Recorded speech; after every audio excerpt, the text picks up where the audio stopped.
Jimmy Butler, he's a very interesting player to me.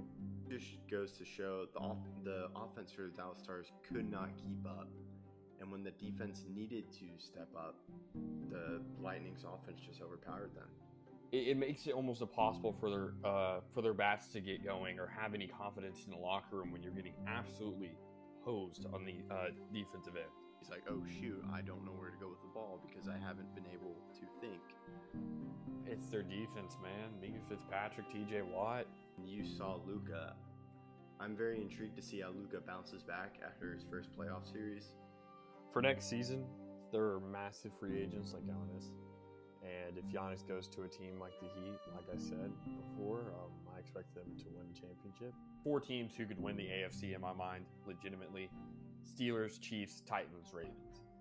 Stay undefeated when they face the mighty Cowboys with Garrett Gilbert and Tony Pollard. It was a great series. Game 4 was one of the best games I've ever watched in my entire life. So happy when the Astros lost because it would definitely be a 2020 thing to have the Astros win a World Series and then you have to hear them. Now LeBron's a 4-time champion and Anthony Davis gets his first. It's unacceptable. Yeah, I was impressed by their game. Braden Point, Andre Palat, Nikita Kucherov, that was the best line in the playoffs, no doubt. I think you have 2 established number 1 wide receivers in Amari Cooper and Michael Gallup, and I think you have an emerging star in C.D. Lamb. Hey everyone, I'm Jared Sandler, and you're listening to Outsiders Opinions with Kevin and Austin.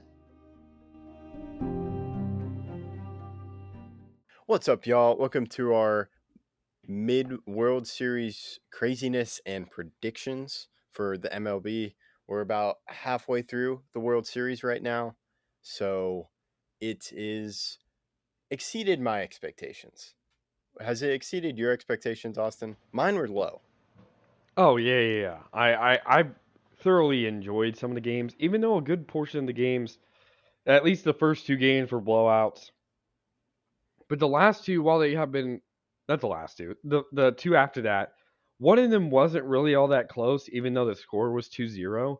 The Astros really couldn't get anything going. The next game was amazing. Those back-to-back homers that gave the Braves the lead, and then last night we witnessed a comeback victory where the Astros ran away with the game at the end and won 9-5. So we're a little past halfway. We're through 5 of a possible 7 games, and man, has there been a lot of craziness in these games, and will the Atlanta curse be broken? That's being waited to be seen. Yeah, like when they went up 3-1, I'm like, this is not good. And then 4 runs in the first inning. Oh no. But so it's just been crazy. But I definitely agree. The first 2 games, meh. 2 games after that, good. And then this game was interesting just because the Astros, they made some changes with the hitting, and we saw how they had a starter in place for game 5, and the Braves really didn't. Like, it was Dylan. No, it was Tucker Lee? Davidson. Oh, it's Tucker Davidson. Oh, I'm thinking of Dylan Lee in the other one. Yeah, in game But 4. Tucker Davidson hadn't been pitched in the big leagues since August 15th, I'm pretty sure. Yeah, it's been a very long time since he's pitched, and it's only his 6th career start. And that's because of Morton and just the depth. But now with the Astros, we decided, you and I were talking before, it's Garcia, and that's 3 games of Pretty rest. sure. Yeah, pretty sure. I know they were talking about it on the broadcast, and they were nervous. Or they didn't know because the Astros were still figuring it out, which means he'd be on 3 days of rest. But the Braves have Max Fried set, and he's on 5 days of rest, but he hasn't been pitching well. So let's do possible World Series heroes for Game 6 and, if necessary, Game 7. So Game 6, I'm going to go Max Fried, and then I'm probably going to say Freddie Freeman. I want Freddie Freeman to be the World Series hero because it'd just be so cool, like him signing on during that rebuild, and then let's say it's like a walk-off, it wouldn't be a walk-off in Game 6, maybe Game 7, but then Astros, I'm probably going to go with Correa or Garcia. In Correa, probably Game 7. I just don't. Maybe Altuve, but I don't want to say Altuve or Bregman. Correa, I have more respect for Correa than Altuve and Bregman. Who are your heroes? So for Atlanta, I think Jorge Soler in Game 6 could be a big matchup. We've seen him have some huge home runs so far this playoffs and definitely during the World Series, and he's trying to stamp his name into the World Series MVP conversation, which is firmly there. In Game 7, I'm going to go Ian Anderson. He's pitched very, very well to this point in the World Series and for the playoffs as a whole. And if he could steal a game there uh, in Houston, Game 7, that would be remarkable. Now for Astros, Game 6, I'm going to go Yordan Alvarez.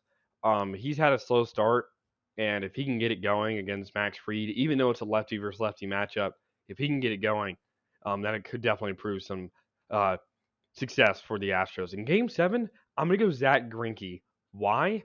Not only do I feel like he could pitch at the end, but there's an even more interesting storyline here. He could pinch hit in extra innings. Watch the game go extra innings. They run out of all their hitters, right? Because they they need an extra pinch hitter because maybe somebody gets hurt. Maybe their DH isn't getting a hit.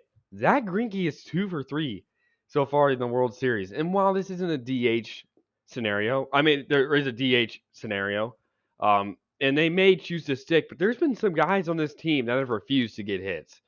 If it's Martin Maldonado and the bases are loaded with 2 outs in the bottom of the 13th, I would pinch hit Greinke. Greinke's been hitting more consistently than Maldonado. I don't know about me, but I'm going to go very, very, very risky here.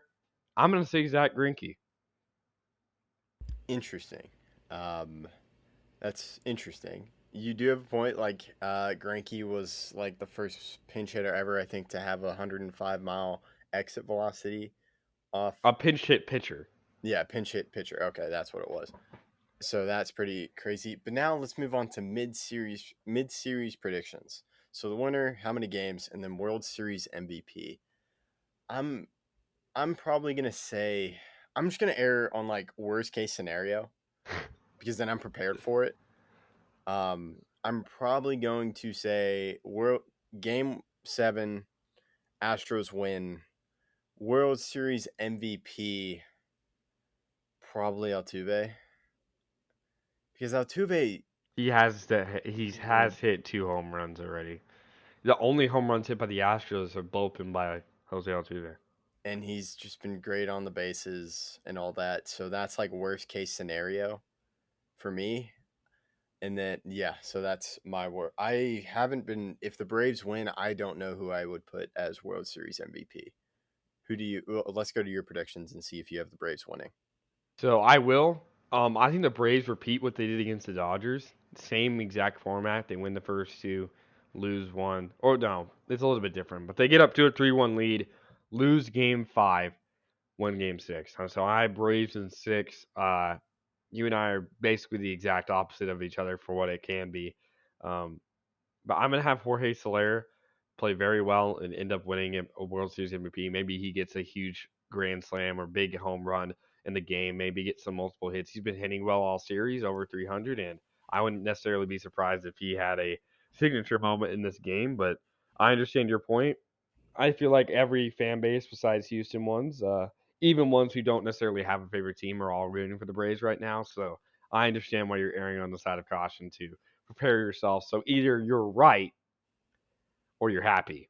So Even if I'm right, I'm not going to be happy. yeah, that's my point. You're right or you're happy. Yeah. Yeah.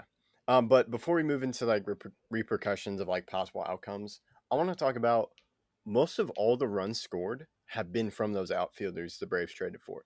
Soler, Duvall, Rosario made a Peterson. great catch.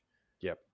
And then Peterson, you have Freeman, and I think, and then Swanson, and then D'Arnaud. Riley. Albies. We just named the entire team, but well, I'm talking about like key hits have been Soler, Duvall, and Rosario. Peterson's included, but those 3 and Rosario, that catch, I think it was when they were or when they had the lead. They had a 3-2 lead in the bottom of the top of the eighth, and Jose Altuve hit one far, and there was already 2 outs, and that almost went over the wall. But he made a good catch, and that probably could have sparked a run if not caught. So the key players for the Braves have been the people they traded for before the trade deadline. Yeah. And Rosario's injured, and they've come to play. So I just wanted to talk about that and how the GM really hit on those trades. Yeah, I 100% agree, and that's a huge point that could be made. Another huge one is they've drafted well. The Freddie Freeman acquisition, obviously he was drafted by them, was major, and the fact that he has been such a great player for them, not only this series but throughout the entire his entire career with the Braves, basically, he's been one of their saviors. And like you said, I would love to see him have a signature World Series moment, like a Chipper Jones-esque moment where he could bring the Braves to their first championship since 1995. Yeah, that would be incredible just to have him hit a walk-off. So now let's go through the repercussions. Braves win in 6. They continued the trend since 2013. The World Series not been won by the home team. Yeah, the team that won did not win it on their turf. They won it away. Yeah. The last team to do that was 2013 Red Sox. So that continues that trend. And then the Braves, they did not choke. That's what the main thing would be. Baseball is saved. And then you have to deal with what happens to the Astros. What happens to Dusty Baker? What happens to Correa? What happens to their history as a whole? I mean, they've been proven cheaters, and if you don't win, you don't show that you could win without cheating. So, yeah, there's a lot of repercussions, especially if you win in Game 6. The Braves have proven that was a quick turnaround. We fumbled in Game 6, but it wasn't a major concern. We saved ourselves a game and won it in Houston. And I don't think I think Correa leaves. I think the two people that stay with the Astros forever are probably Altuve or Bregman. I don't think they I would go think anywhere. Gurriel too, because he's older. He's 37. He's been with the Okay. team his entire career. I would think he stays. His Yeah, entire but MLB career, I should say. the main person I think leaving is Correa. And I think he goes to the Yankees. That's what I think. You and I disagree on that, but I understand your point. I think he goes to an East Coast team, at least. Didn't Some you team say that him to the Mets? Isn't that what you said? I did say to the Okay. Mets. Yeah. Okay. So that's just one thing. Now let's go Braves in 7. They Scary. huh? Scary. But Scary. they pulled it off. Yeah, they pulled it off. They pulled the heartstrings as much as they could with the Braves fans, and they still win. Maybe Freddie Freeman hit, but the same question remains.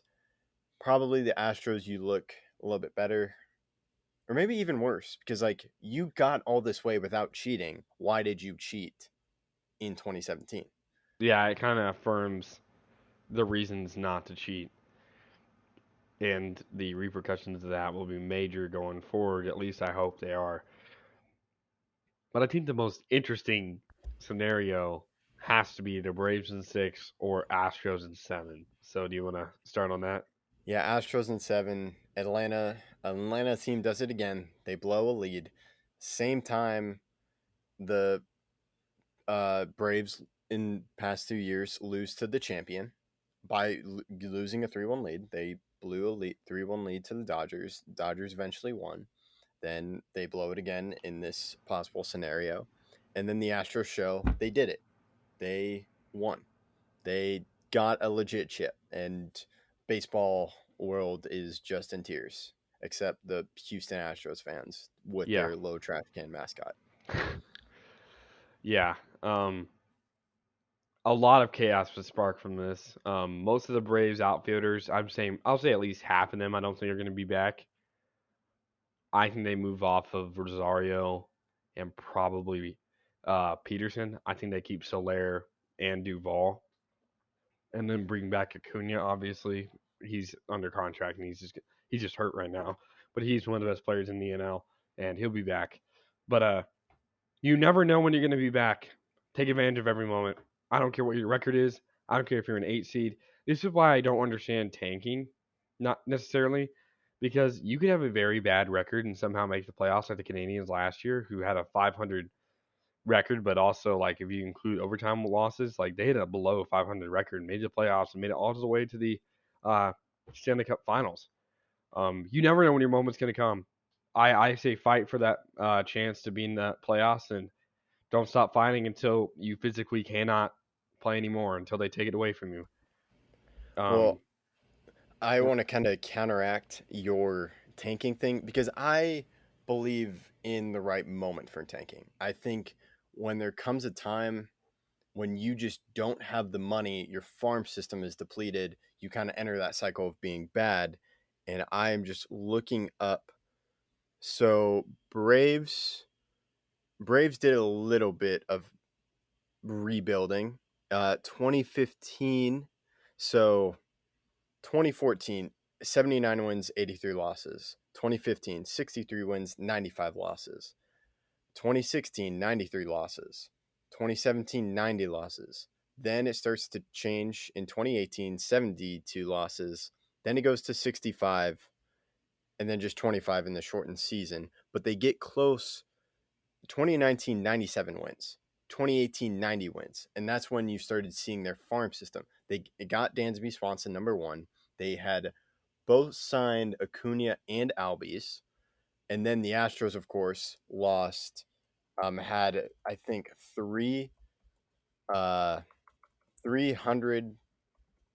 300 losing seasons. Yeah, With 100 lost seasons. Yeah. yeah. So I'm just pulling that up as, so 2019, they had 100 wins. They had 300 wins, but before that, they were at 78 losses in 2016, 76 losses in 2015, then 92 losses in 2014. But here are the 300 losing seasons: 2011, 106, 2012, 107, 2013, 111.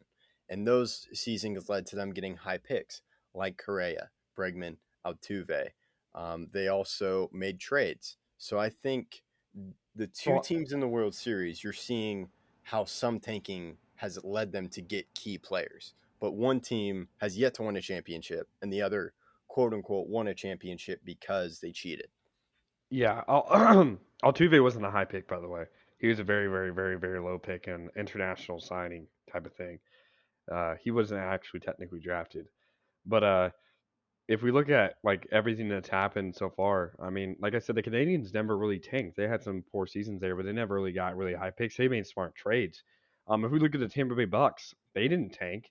I mean, obviously they had tanking seasons, but those seasons did not directly result in a championship. Besides Levante David, that is it. The only key from when they were really, really bad to really, really good was Levante David.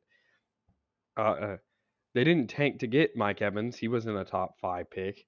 And I'd say that would be tanking. When you're top 5, top 7 consistently, that's tanking. Obviously, they got Jameis Winston, but he wasn't a direct result. He left the team. Uh, we've seen champions in the past not tank to get a very, very good team, and it really just depends on your scenario. It has been proven to work both ways. I'm gonna put it like that. There's been teams who refuse to tank and then win a championship. There's also been teams who refuse to tank and then win a championship. There's been teams that tank and never win a championship, and there's been teams who never tank and never win a championship. It happens in all forms of fashion. Yeah, I'm thinking you do make some points with NHL and NFL because we haven't seen it. The Browns have tried, but the Browns have not come close. So when I think of tanking, I usually associate with baseball, but because it's been proven to work in baseball, we haven't seen it. I agree with you. We haven't seen it really work with football or NHL or and NBA really hasn't worked out. You've had teams try it, but the teams that have been successful in tanking, and I'm just saying MLB, is the Houston Astros, Chicago Cubs, Houston Astros to an extent, Chicago Cubs, yes, Braves, we have yet to see what's happening. So you're seeing a lot more teams like the Rangers, like the Cleveland Indians, Pirates. like the Pirates, and then like the Cubs again. So maybe that's a conversation where, is this what's right for the sport? And I would argue no. You have to break this cycle, because what fans in those sports teams will follow baseball? None, probably. There's only a select few. Because who's going to watch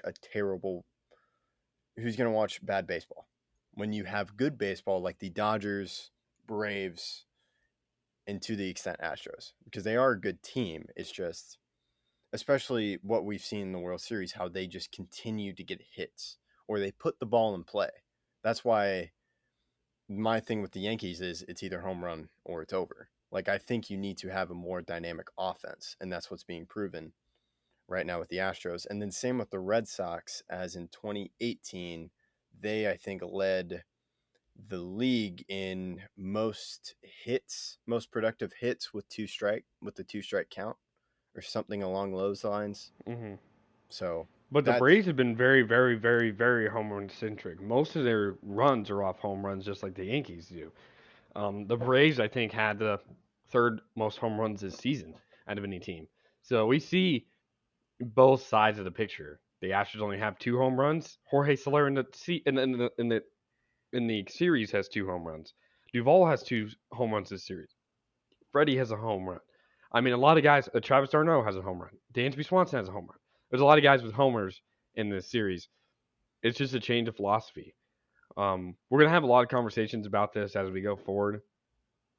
You know my stance. Everybody does at this point who's watched. I am very against tanking, no matter the sport. I don't think it works consistently. I mean, we've seen teams like, I mean, when was the last time the Pirates have made the playoffs since 2015, and they've been consistently bad for years and years and years and years now. I mean, they made a wild card game in 2015. Great job. I mean, they haven't gotten any better while tanking. And they keep on trading their prospects. Josh Bell makes an All-Star game, traded. Adam Frazier makes an All-Star game, traded. I mean, they don't consistently. Garrett Cole, Charlie Morton. How many of these? Tyler Glasnow. How many of these guys we're going to trade, guys? They traded Cronenworth. Oh, yeah. No, well, it wasn't Cronenworth. It was Adam Frazier. Oh, Adam Frazier. Yeah. But I was thinking of Cronenworth with the Padres. Yeah. But they keep on trading all their stars. I mean, if you had Garrett Cole, Charlie Morton, and Tyler Glasnow on your team, still had Josh Bell and Adam Frazier. They also have Reynolds, who's Brian Reynolds. Prospect. Yeah, they could trade him. We'll see. Hopefully, they almost don't. did to the Mariners. They almost did. But the price was too high, so the Mariners said no.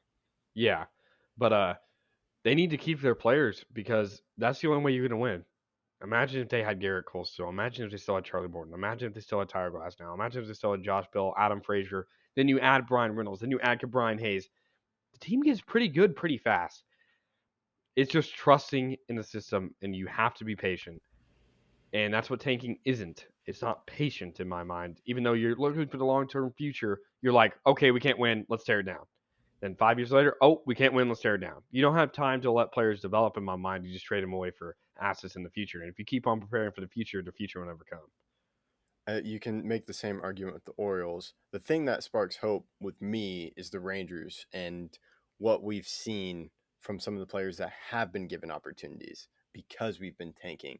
Like Adolis Garcia is a perfect example, because he just came up, and then you trade Joey Gallo, and now right field is open, and then you also got Jason Peters,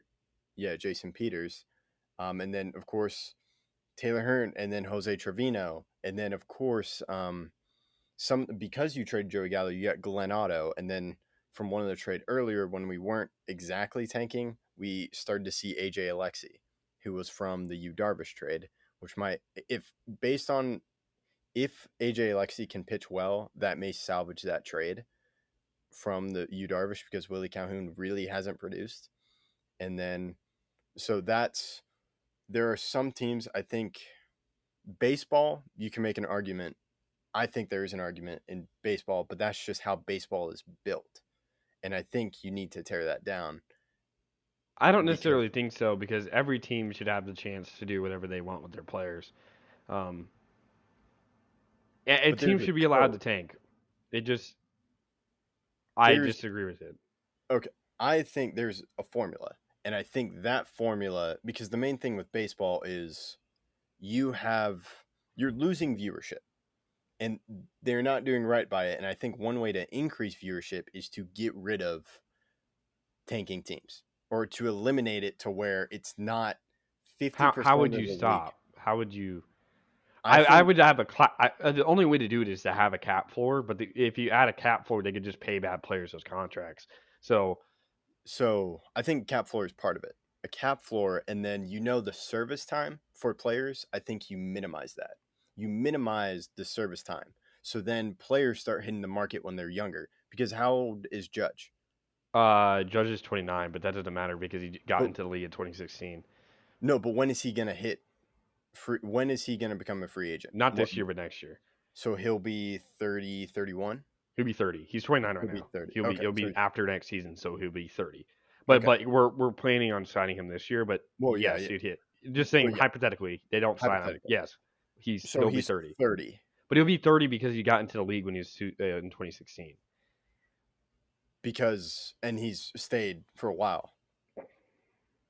Here's the issue I have with the service time things. There's no guarantee that they're going to stay with the team, and the entire point of the service time thing is so that you can keep your players for a longer period of time for organizations that aren't very enticing to go to, so that they can keep the Vlad Guerreros in Toronto because Toronto's not had a historically great free agency pool.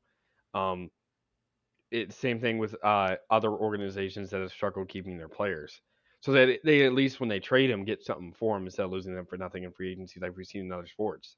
When LeBron left for the Miami Heat, Cleveland got absolutely nothing for one of the greatest players ever. And if he had a longer service time, who knew? My problem with service time is you'll see teams trying to limit service time. So when that player does hit the market and he's like 30, not many teams are going to be willing to pay him. But let's say he hits it when he's 28. And then if you want to add analytics, when he's 28, after you pass 30, depends on the player, but sometimes people, he's going to depreciate. Or that's a very business term, but age is going to catch up to him. So I think if you limit that, you'll have more teams be willing to pay a 28-year-old more than like a 31 or 30-year-old. And then that adds more players, so then you have more competitive teams. Because right now in the MLB, I think it's pretty split. There are 50% of the teams trying to win and get close to a championship, and then 50% are selling everything they can and tanking.